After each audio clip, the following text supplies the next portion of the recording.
أهلا وسهلا بضيفنا عبد الله بحمط في حلقة اليوم من برنامج شبابجي. عبد الله، فريقك التطوعي بيقدم نشاطات رائعة للأطفال والمسنين والشباب، ورسالتكم اللي حكيت لي عنها اللي هي نعيش لنسعد ونسعد لنحيي. نعم. يعني بتلهم الجميع. نعم. حتى أنا بس قرأت الشعار ألهمني. حلو وملهم كثير والله. يعني اليوم رح نكتشف معك يا عبد الله قصصكم وتجاربكم الملهمة في المبادرة. حتى أنا اسم المبادرة جذبني بصراحة. هسه راح احكي لكم ليش سميناها هيك. فرحة ومرحة، يعني أنا سميت أرقامكم عندي فرحة ومرحة من كتر ما جذبني الاسم. عبد الله، بدي تحكي لي بالأول كيف بلشت فكرة الانضمام بالتطوع عندك؟ يعني بلشت، أنت حكيت لي مع جمعية لمسة حنان. نعم. كيف بلشت الفكرة في راسك؟ هسه احنا بلشنا ندور على داعم للفريق، شفنا جمعية لمسة حنان مهتمة بالأيتام وبالخير بشكل عام، عرضنا عليهم فكرتنا تمام وتبنوا فكرتنا. حلو كتير. طيب شو كانت أول تجربة لك بالعمل التطوعي؟ يعني إيش كانت مشاعرك وقتها بأول مرة؟ كانت إفطارات أيتام تمام في رمضان، وبعدين كسوة عيد لأطفال أيتام. كانت مشاعري مختلطة ما بين الفرح والمسؤولية، إنه أنا علي مسؤولية بس بنفس الوقت أنا مبسوط باللي قاعد بعمله. حلو كتير. أكيد طيب. مسؤولية طبعا يعني أطفال. بس خليني أنا بدك تسمح لي بهالسؤال لأنه تفضلي. بصراحة الواحد صار متحمس يعني. أكيد تفضلي. إيش سبب تسمية فرحة ومرحة؟ تمام. هسا عندنا احنا ماريا ورنيم، بلشوا الفكرة هاي فكرة التطوع من صف سادس. ماريا فرحة ورنيم مرحة، هم مؤسسات الفريق ماريا ورنيم. هم كيف جابوا فرحة ومرحة طيب؟ هسا هم بلشوا من صف سادس، كانوا حابين يعملوا خير، فجمعوا مصروفهم من المدرسة وراحوا شروا فيه لأطفال. فحكوا احنا بعمر 20 راح نأسس هذا الفريق.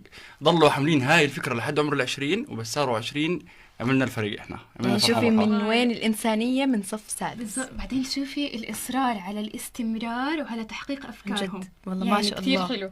يعني أنا أول داعم لفرحة ومرحة. الله يسعدك. وأنا تاني داعم. الله يسعدك. هلأ مع وجود يعني فريق كبير، أنت بتحكي عن 300 متطوع بفريقكم. نعم. كيف بتنظموا؟ كيف بدأتوا التنظيم وكيف بتتعاملوا مع بعض 300 متطوع أنتوا؟ يعني احنا هسه قسمنا لو حطوكم بجامعة بتعبوها. احنا قسمنا الفريق للجان، كل لجنة مسؤولة عن جزئية معينة بالفريق.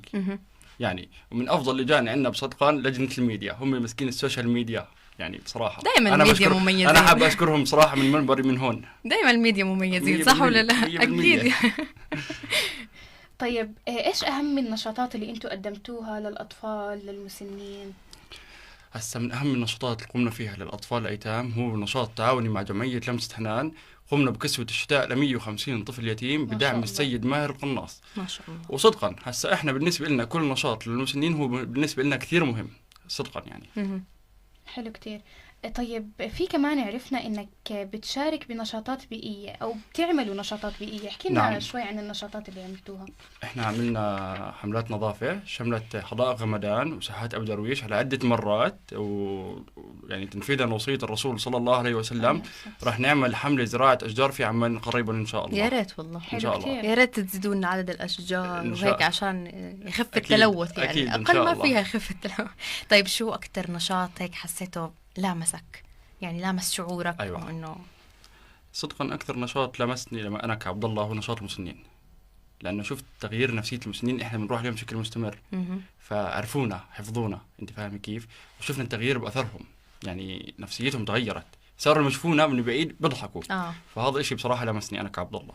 يعني إيش حلو كمان شخص طبعاً. سبحان الله يشوفك شخص ويبتسم أنت من حالك بتنبسطي. سبحان الله دائما الكبار بيكون خلص لهم مشاعر غير عن باقي الناس. وأنت بتحكي عن دار مسنين، يعني 100% لهم مشاعرهم الخاصة، نقدر نحكي مش إنه زي باقي الأهالي أو إشي، لا لهم مشاعر خاصة يعني. صح، يعني خلص هيك مكانة خاصة لهم. طيب إيش يعني أنتوا كيف بتختاروا الفئة المستفيدة من نشاطاتكم؟ في معايير معينة ولا أنتوا بتمشوا على إنه مثلا بدنا نشتغل على جمعيات معينة أو بشكل عام؟ لا، احنا طبعا في معايير معينة، بنحدد الحاجة، بنعمل تقييم ميداني وبنختار الفئات الأكثر أولوية. واحنا هسه كل تعاوناتنا وكل شغلنا تابع مع جمعية لمسة حنان، يعني هي الداعم الأول والوحيد إلنا حاليا. هي ما شاء الله أنا شفت لمسة حنان يعني ما شاء الله غنية عن التعريف أكيد طبعا. أنتوا بتقدموا دورات في القيادة ومهارات نعم. الحياة، 100%. تحكم بالعواطف، وهي يا ريت تزيدوها هاي المهارات في التحكم بالعواطف، هاي أهم واحدة. أنا أول واحدة بدي أخذ عندكم هاي الدورة. كيف بتشوف تأثيرها على المشاركين فيها؟ وأنا بس أشارك فيها رح أعطيك تأثيري. بالبداية زيادة الثقة بالنفس للمتطوعين، أصبحوا قادرين على اتخاذ القرارات بمفردهم. وفي منهم يعني كان بالبداية بتحكي معاه بصراحة شاب طول بعرض ما بيعرف يحكي كلمتين، هسه صار ماسك أمور إدارية عندنا بالفريق. ما شاء الله. ما شاء الله. طب إيش أصعب تحدي واجهته وأنت بتقدم بهاي الدورات؟ هسه أصعب تحدي واجهناه وإحنا بنقدم في هاي الدورات هو التزام المتطوعين فيها صدقا. يعني ما كان من ناحية وقت أو 100% من ناحية أو من ناحية مثلا خلينا نحكي إحنا من أفضل الجهات اللي دعمتنا بالدورات مساحة ليوان. هسا ما كان بالبداية موفرين إلنا بدل المواصلات. هاي واحدة من يعني أكيد. من المشاكل اللي واجهناها. طب انتوا كيف بتحافظوا على حماسهم وبتحفزوهم عشان دايما يشاركوا معكم او على انه يلتزموا بالحضور؟ ايوه، بالتنويع بالنشاطات تمام، وبنشاركهم بالرأي. طبعا الرأي مش احنا بنيجي نفرضه عليهم، الرأي بيكون مشترك ما بيننا وبينهم، بنوثق انجازاتهم عن طريق اعطائهم شهادات تقدير. حلو كتير. طيب الدورات الحاسوبية من ضمن الدورات، في دورات حاسوبية صح؟ نعم. ساعدت الشباب في انهم يلاقوا يعني فرصة عمل؟ اكيد بالاخر هي الدورات راح تنحط بالسي في عندهم وتهيئهم مهنيا للعمل لقدام. يعني اجاكم فيدباك قصدي؟ لحد هسه لا صدقا ما في. لا بس انا متاكده انه حيكون في ان شاء الله. اكيد يعني بالاخر راح ينحط بالسي في هو. اكيد ان شاء الله. عرفنا منك انه قريبا رح تنضموا لمنصه نحن تابعه لمؤسسه ولي العهد. 100%. كيف تتوقع هذا الانضمام يوسع مجالكم او يوسع تاثيركم على المجتمع؟ تمام، هذا راح يفتح لنا باب التعاونات مع مؤسسات اخرى. يعني انا لما اروح احكي له انا متعاون مع منصه نحن التابعه لمؤسسه ولي العهد، فهذا الاشي راح يفتح لي تعاونات مع شركات او مؤسسات اخرى وراح يشبكني مع مبادرات ثانيه. حلو كتير. هسه سوري الريب، بس في مشاريع او افكار جديده في يعني عندكم بمخيلتكم لسه ما طبقتوها على ارض الواقع حابين تطبقوها؟ انا هسه ذكرت لكم واحده منهم، انه احنا راح نعمل زراعه اشجار في عمان. واحنا حاليا من يعني خلينا نحكي من اكبر اهدافنا انه بدنا اعمالنا تشمل كل محافظات المملكه من شمالها لجنوبها ان شاء الله. ان شاء الله.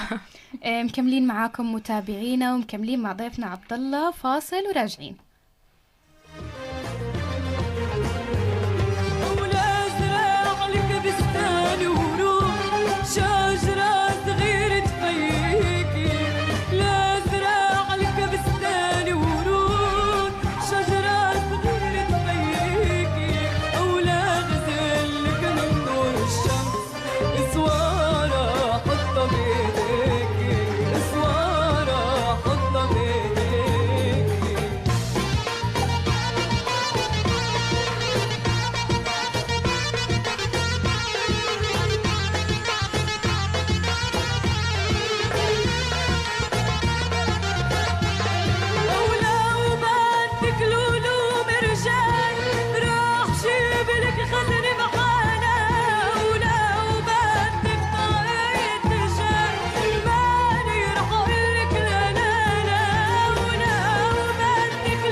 مكملين معاكم مستمعينا ومع ضيفنا عبد الله.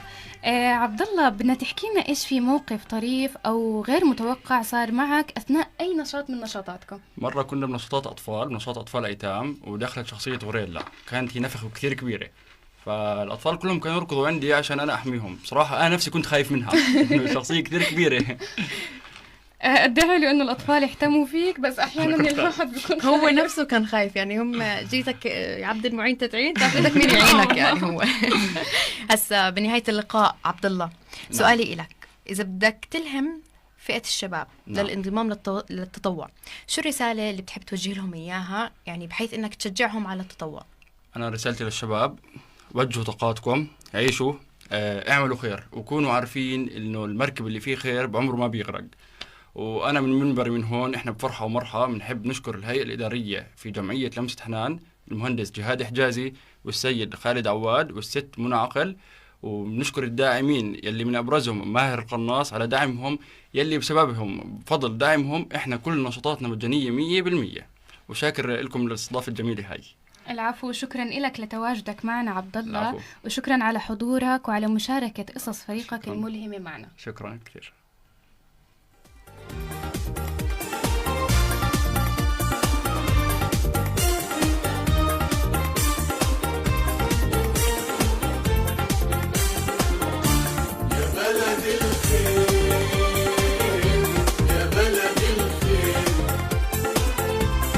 بلد الخير يا يا بلد الخير يا حماكي، خيراتك فاضت حدودك، نعشقت ترابك وسماكي، يا قلعة بعزك وسمودك. يا بلد الخير يا حماكي، خيراتك فاضت حدودك، نعشقت ترابك وسماكي، يا قلعة بعزك وسمودك. زهرة بالقلب رسمناكي، وصل الهواشي مشدودك، رفرف عالمنا وحياكي، وجاد الكرم من جودك. زهرة بالقلب رسمناكي، وصل الهواشي مشدودك، رفرف عالمنا وحياكي، وجاد الكرم من جودك. بلد الخير يا بلد الخير يا بلد الخير يا بلدي.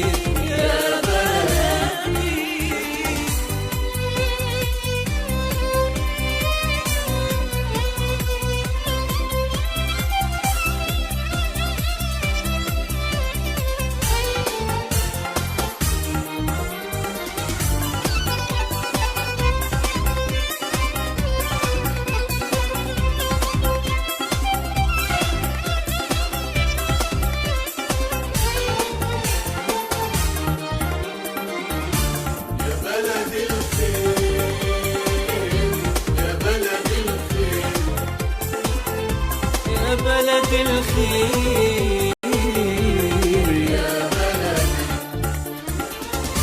الطيبة نسمة هواكي، والعطر من شذا ورودك، يسعد صباحك ومساكي، عالحق كلنا شهودك.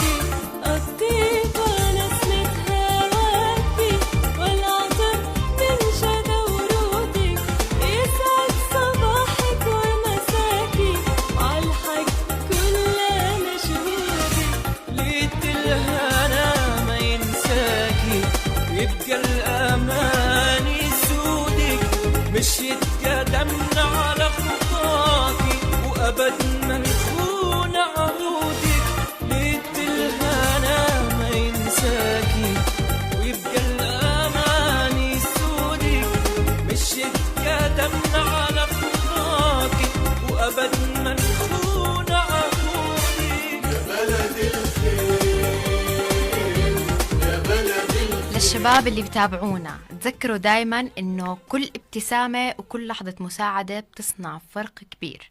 خلوا شعار نعيش لنسعد ونسعد لنحيي شعاركم ودليل لكم في حياتكم اليومية. وخلونا كمان نتابع كل جديد من نشاطات فريق عبد الله الرائع.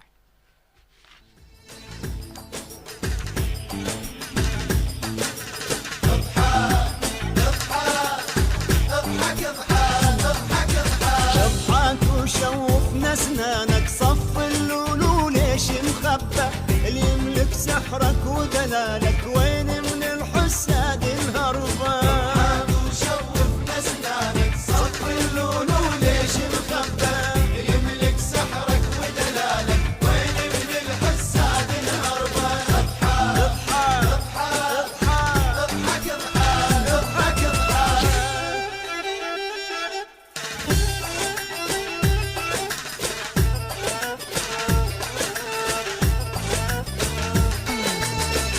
طبعا نشكركم كلكم مستمعينا ومشاركينا كمان على لايف الفيسبوك. قرأنا كل كومنتاتكم وكل تعليقاتكم، وشاكرين إلهم أكيد الريم. أكيد طبعا.